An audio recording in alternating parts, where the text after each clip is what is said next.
Hampir 80 tahun merdeka, namun ribuan desa dan Sebanyak dusun 13 di desa di Indonesia Kalimantan Selatan masih hidup belum dalam tertangani. kegelapan. Warga desa yang sampai Asapuang saat ini belum menikmati listrik terrealisasi. Indonesia, negeri yang bangga disebut terang. Proyek demi proyek diresmikan, cita-cita bebas emisi dikumandangkan. Tapi di banyak sudut desa, terang itu masih utopia. Mereka hanya menjadi penonton cahaya yang bahkan tak pernah mampir ke pintu rumah mereka. Kalimantan Selatan, tanah yang puluhan tahun menopang energi negeri. Tapi hingga saat ini, kami masih berdiri di tepi terang.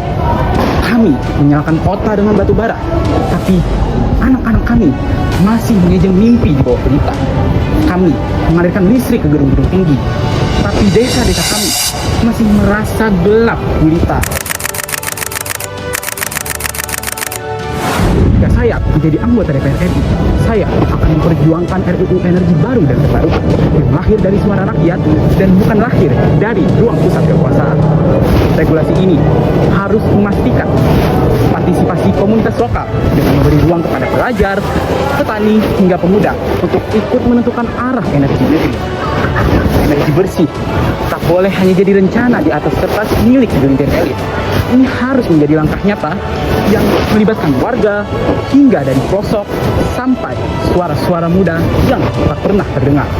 Anggaran dana juga seharusnya tidak hanya mengalir ke proyek-proyek besar, tapi juga turut menguatkan solusi rakyat. Dari itu, desa perlu diberi dana, bukan sekedar data. Bayangkan, panel surya terapung di danau bekas-bekas tambang. Bayangkan, koperasi energi rakyat, yang dimana listrik dikendalikan tidak hanya oleh segelintir, tapi milik bersama.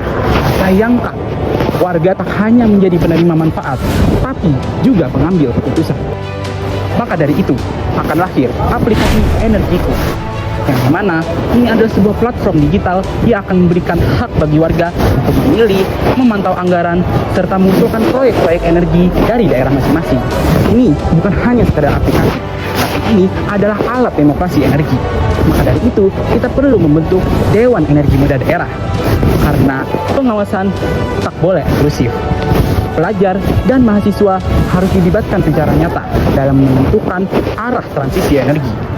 Maka dari itu, kita harus mengadakan kolaborasi dengan program sekolah seperti K5 dan dengan kampus seperti BKR, di mana pengawasan ini akan membawakan pendidikan yang hidup dan berdaya guna. Jika terang milik istana, maka gelap berbicara. Saya duduk di sini untuk menyetujui hak-hak yang nyata, bukan sekedar wacana.